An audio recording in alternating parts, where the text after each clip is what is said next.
14 अगस्त 2005 को Helios airlines की flight 522 Cyprus के लार्का एयरपोर्ट से टेक ऑफ तो हुआ, लेकिन वो अपनी मंजिल एथन तक नहीं पहुंचा।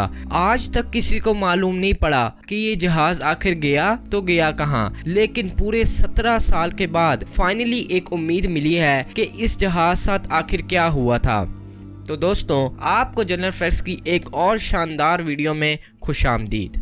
नाजरीन, ये बात है 14 अगस्त 2005 की कि जब हीलियोस एयरलाइंस की फ्लाइट साइप्रस के लार्का एयरपोर्ट से ग्रीस के एथेंस एयरपोर्ट जाने के लिए तैयार थी। करीब सुबह के 9:08 पर इस फ्लाइट ने उड़ान भरी। इस वक्त इस फ्लाइट में 115 पैसेंजर्स, 6 क्रू मेंबर्स और 2 पायलट समेत 123 लोग सवार थे।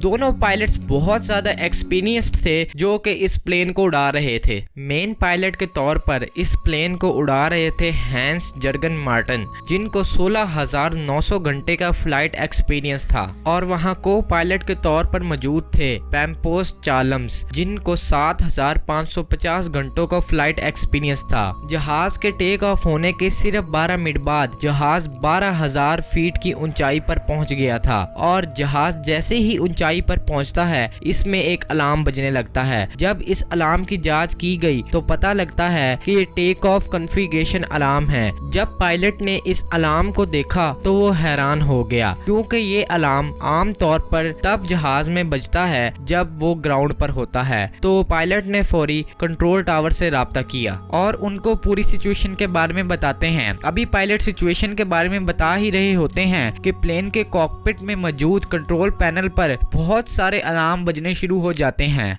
और इन अलार्म की आवाज की वजह से पायलट की आवाज कंट्रोल टावर तक नहीं पहुंच रही थी। साथ ही प्लेन का मास्टर क्वेश्चन अलार्म भी बज पड़ा, जिसका मतलब ये है कि प्लेन के बहुत सारे हिस्से ओवरहीट हो गए हैं। अब दोनों पायलट की मुश्किलात बढ़ना शुरू हो गई थी। इनको समझ नहीं आ रहा था कि क्या हो रहा है। इतने में ही पूरे जहाज में अफरा तफरी का माहौल बन गया, जबकि जहाज के क्रू मेंबर्स पैसेंजर्स को शांत करने में लगे हुए थे। जहाज में पैसेंजर्स को सांस लेने में दुश्वारी हो रही थी, इसलिए उनके ऑक्सीजन मार्क्स खुद ब खुद नीचे आ गए। दरअसल जब प्लेन में ऑक्सीजन का लेवल कम होता है तो ऑक्सीजन मार्क्स खुद ब खुद नीचे आ जाते हैं। उस दौरान जहाज 1800 फीट की ऊंचाई तक पहुंच गया था, पर पायलट लगातार कंट्रोल टावर से राब्ता करने की कोशिश कर रहे थे। जहाज में कुछ खराबी की वजह से इनका मुकम्मल तौर पर कंट्रोल टावर से राब्ता टूट गया, जबकि जहाज लगातार ऊंचाई पर जा रहा था। आम तौर पर इस रूट में फ्लाइट को 1 घंटा और 45 मिनट लगते थे,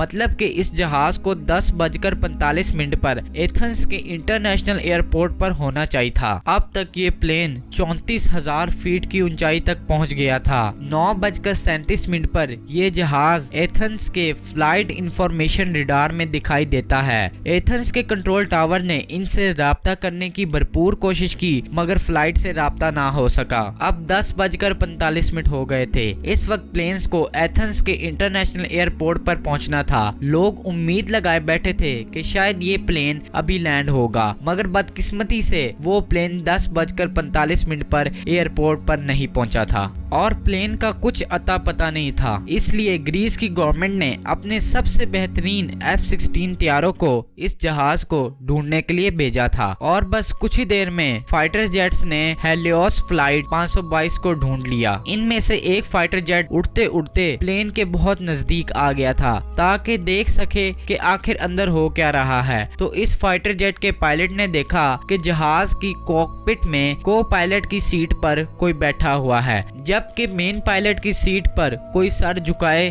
बेहोश पड़ा है। फिर फाइटर जेट पीछे आ गया और इसने पीछे वाली खिड़की से हालात का जायजा लिया, लेकिन फाइटर जेट के पायलट के लिए ये हैरानगी की बात थी कि फाइटर जेट प्लेन के इतने नजदीक उड़ रहा है, मगर किसी पैसेंजर ने इसको मुड़कर नहीं देखा। तब ही तकरीबन 11:50 पर पायलट ने देखा कि एक शख्स जहाज के कैबिन से होते हुए कॉकपिट में जा रहा है और जहाज की पायलट वाली सीट पर जाकर बैठ गया है। इतने में ही फाइटर जेट के पायलट ने हाथ हिलाकर सिचुएशन के बारे में जानने की कोशिश की। कॉकपिट में बैठा ये शख्स भी पायलट को कुछ बताने की कोशिश कर रहा था, लेकिन वो कुछ बोल नहीं पा रहा था। तब ही 1 मिनट बाद अचानक प्लेन का लेफ्ट इंजन ने काम करना छोड़ दिया और प्लेन तेजी से नीचे की तरफ जाने लगा। वो शख्स इसे कंट्रोल करने की बहुत कोशिश कर रहा था लेकिन वो इसे कंट्रोल नहीं कर पाया। ठीक 12 बजे प्लेन के राइट इंजन ने भी काम करना छोड़ दिया और उस शख्स का प्लेन से पूरे का पूरा कंट्रोल छूट गया। करीब 12:04 पर ये जहाज एथेंस के इंटरनेशनल एयरपोर्ट से 40 किलोमीटर दूर पहाड़ों पर क्रैश हो गया और जहाज के क्रैश होते ही क्रू मेंबर समेत सब पैसेंजर्स की मौत हो गई। दोस्तों, एक दफा महसूस करें क्या गुजरी होगी उन फाइटर जेट्स के पायलट पर कि जब ये प्लेन उनकी आंखों के सामने पहाड़ियों से टकराया और सब लोग मारे गए मगर ये कुछ ना कर सके। ग्रीस में फ्लाइट 522 की क्रैश की खबर आग की तरह फैल गई और फिर रेस्क्यू ऑपरेशन चलाया गया ताकि सभी डेड बॉडीज को एक एक कर निकाला जाए और फिर जहाज से निकली कुछ बॉडीज की ऑटोप्सी की गई तो एक चौंका देने वाली बात सामने आई।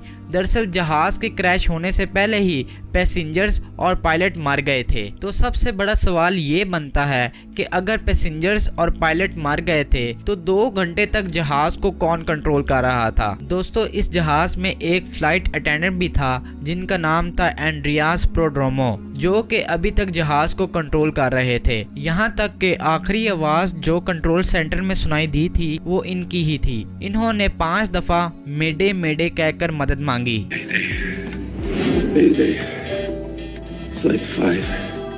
एंड्रियास के पास जहाज उड़ाने का एक्सपीरियंस तो था मगर इतना ज़्यादा एक्सपीरियंस नहीं था कि वो बोइंग 737 जैसे जहाज को कंट्रोल कर सकें, लेकिन इसके बावजूद वो प्लेन को आबादी से दूर ले जाने में कामयाब रहे। फिर एक्सपर्ट्स ने प्लेन के क्रैश होने की वजह जानने की कोशिश की। तभी एक एक्सपर्ट की प्लेन के कंट्रोल पैनल पर नजर डली और इसने एक बटन को देखा जो कि प्लेन के अंदर प्रेशर को कंट्रोल करता है। इस बटन को देखते ही इस ऑफिसर को सारी कहानी समझ आ गई। आपकी जानकारी के लिए बता दें कि ये बटन प्लेन में ऑक्सीजन के लेवल को कंट्रोल करता है। आमतौर पर ये बटन ऑटोमेटिक मोड पर ही रखा जाता है। अगर इसको मैनुअल मोड पर किया जाए तो पायलट्स को इसका ध्यान रखना पड़ता है। अब हादसे की वजह तक पहुंचने के लिए हम आपको एक दिन पहले की कहानी बताते हैं कि जब प्लेन अपनी रूटीन सर्विस पर गया हुआ था, वहां के एक इंजीनियर ने इस प्रेशर वाले बटन को मैनुअल मोड पर कर दिया था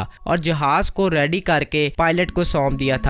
जहाज उड़ाने से पहले पायलट ने इस बात का ध्यान नहीं दिया कि ऑक्सीजन कंट्रोल करने वाला बटन मैनुअल मोड पर है और जैसे ही जहाज जब ऊंचाई पर गया तो इसमें आहिस्ता आहिस्ता ऑक्सीजन का लेवल कम होने लगा। पायलट समेत सब पैसेंजर्स बेहोश हो गए और इस गलती की वजह से पायलट समेत सब पैसेंजर्स को अपनी जान से हाथ धोना पड़ा, सिवाय एक को छोड़ के। वो थे फ्लाइट अटेंडेंट एंड्रियास प्रोड्रोमो। आप सोच रहे होंगे कि एंड्रियास इतने लंबे वक्त तक कैसे जिंदा रहा, तो आपको बताते चलें कि एंड्रियास एक स्कूबा डाइवर थे और वो अपनी सांस बहुत लंबे वक्त तक रोक सकते थे, जिसकी वजह से ऑक्सीजन खत्म होने के बावजूद वो काफी देर तक जिंदा रहे और उनमें जब तक जान थी वो प्लेन को उड़ाते रहे। मगर जब प्लेन का फ्यूल खत्म हुआ तो उनमें से कोई भी नहीं बच सका। ग्रीस की गवर्नमेंट के मुताबिक इस हादसे के जिम्मेदार वो इंजीनियर्स हैं जिन्होंने जहाज का चेकअप किया था। तो ये थी आज की वीडियो। आपके प्यार भरे कमेंट्स का बहुत बहुत शुक्रिया। अल्लाह हाफिज।